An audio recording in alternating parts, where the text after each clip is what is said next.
Hello friends, welcome back to my channel SK facts. आज की video में हम एक्सप्लोर करेंगे अंटार्कटिका को, जिसे हम कहते हैं the land of extremes.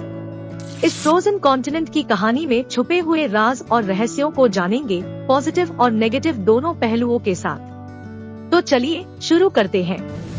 Number 1, Antarctica, the world's most peaceful place. ये एक ऐसी जगह है जो दुनिया में किसी और जगह से बिल्कुल अलग है। यहाँ का माहौल इतना शांत है कि आपको लगेगा जैसे सारी जगह सिर्फ साइलेंस में डूबी हुई है। Atmosphere of silence. अंटार्कटिका एक फ्रोजन कॉन्टिनेंट है और यहाँ इतना ठंडा है कि यहाँ पर आवाज का कोई अनुमान नहीं लगा सकते। बर्फ की चादर इस जगह को कवर करती है, जो सन्नाटे में एक अलग ही मैजिक बनाता है। Different environment. यहाँ का माहौल बिल्कुल अलग है, क्योंकि अंटार्कटिका एक रिमोट एरिया है जिसे लोग बहुत कम विजिट करते हैं। यहाँ सिर्फ ठंडक और साफ हवा का एहसास होता है।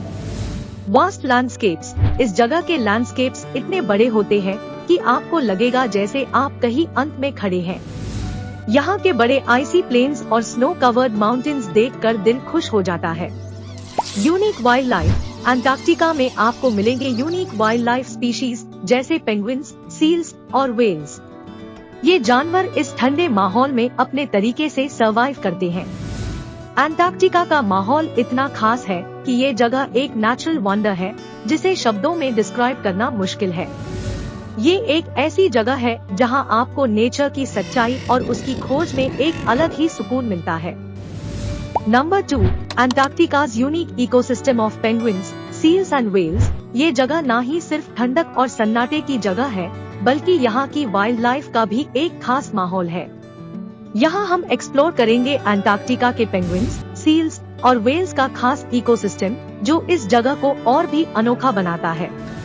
World of penguins. अंटार्कटिका की बर्फ भरी जगहों पर आपको पेंगुइन्स दिखाई देंगे, जो यहाँ का खास हिस्सा है।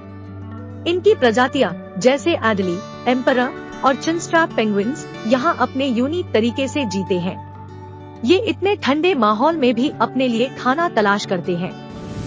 Seals house. अंटार्कटिका की कोस्टलाइंस पर आपको सील्स मिलेंगी, जो यहाँ पर अपनी कॉलोनीज बना के रहते हैं। वेडडेल, क्रेबिएटर और लेपर्ड सील्स इनमें से कुछ प्रमुख प्रजातियां हैं। इस माहौल में अपने आप को मेंटेन करते हैं और अपने छोटे बच्चों को भी यहाँ सुरक्षित रखते हैं। Legacy of the whales. Antarctica के पास आपको कुछ खास तरह की व्हेल्स मिलेंगी, जैसे कि हम्पबैक, मिनके और ब्लू व्हेल्स। ये जगह उनके लिए एक खास फीडिंग ग्राउंड है और ये अपने अस्तित्व को इस माहौल में आगे बढ़ाते हैं। Ecosystem threat. लेकिन इस इकोसिस्टम को खतरा है। क्लाइमेट चेंज और ह्यूमन एक्टिविटीज से यहाँ की वाइल्ड लाइफ को नुकसान हो रहा है।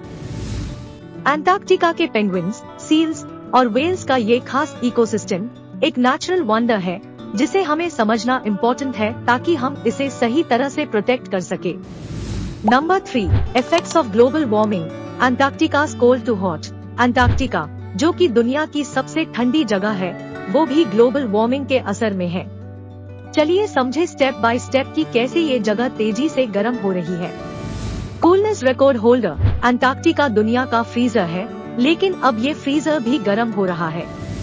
इस जगह पर टेम्परेचर इतना नीचे होता है कि यहाँ पर किसी भी चीज को गर्म रखना पॉसिबल नहीं होता। Danger of ice melting. Global warming के कारण अंटार्कटिका के बर्फ की चादर कमजोर होती जा रही है और इससे आइस मेल्टिंग का खतरा बढ़ता जा रहा है। जब ये बर्फ पिघलती है तो इसका असर पूरी दुनिया में महसूस होता है। सी लेवल राइज। अंटार्कटिका के बर्फ की मेल्टिंग से निकलने वाला पानी समुद्र में जाके सी लेवल को भी बढ़ा रहा है।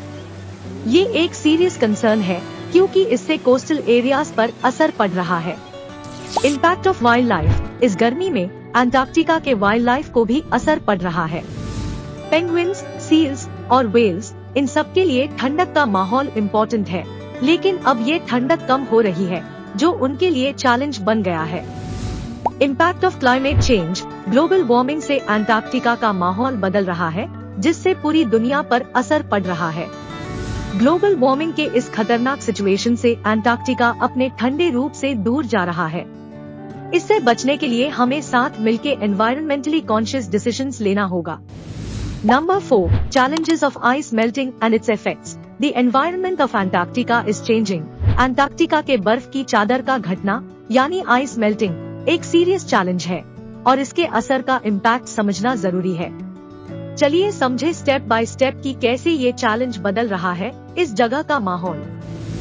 Challenges of ice melting. Antarctica की बर्फ की चादर घट रही है क्योंकि ग्लोबल वार्मिंग के कारण टेम्परेचर बढ़ रहा है। इसका नतीजा ये है कि ग्लेशियर्स घट रहे हैं और आइस शीट्स कम होती जा रही है। ये एक बड़ा एनवायरमेंटल चैलेंज है। सी लेवल राइज। जब अंटार्कटिका की बर्फ घटती है तो उससे निकलने वाला पानी समुद्र में जाता है, जिससे सी लेवल बढ़ रहा है। ये कोस्टल एरियाज के लिए डेंजर क्रिएट करता है क्योंकि वो पानी के लेवल से अफेक्ट हो रहे हैं। Impact of wild life. Antarctica के वाइल्ड लाइफ जैसे कि पेंगुइन्स, सील्स और व्हेल्स, इन सब के लिए आइस बहुत इम्पोर्टेंट है। आइस मेल्टिंग के कारण इन स्पीशीज का हैबिटेट कम हो रहा है, जो उनके लिए मुश्किल क्रिएट करता है। Cycle of climate change. जब अंटार्कटिका का आइस मेल्ट होता है तो इसका डायरेक्ट असर पूरी दुनिया के क्लाइमेट पर पड़ता है। इससे एक्सट्रीम वेदर कंडीशंस, हरिकेन्स और भी नेचुरल डिजास्टर्स होने का खतरा बढ़ जाता है। Long term consequences. अंटार्कटिका के आइस मेल्टिंग का असर लॉन्ग टर्म है। इससे वाइल्ड लाइफ और कोस्टल एरियाज ही नहीं बल्कि पूरी दुनिया पर असर पड़ रहा है। आइस मेल्टिंग का चैलेंज एक ग्लोबल कंसर्न है और हमें इसके असर को समझकर सही कदम उठाने की जरूरत है ताकि हम अपने एनवायरनमेंट को प्रोटेक्ट कर सके। तो दोस्तों, कैसा लगा आपको अंटार्कटिका का सफर? अगर आपको ये वीडियो पसंद आया हो तो लाइक करें, शेयर करें और हमारे चैनल को सब्सक्राइब करें और बेल आइकन को भी जरूर प्रेस करें ताकि आप हमारे फ्यूचर वीडियोस मिस ना करें। मिलते हैं अगले वीडियो में, तब तक के लिए गुड बाय।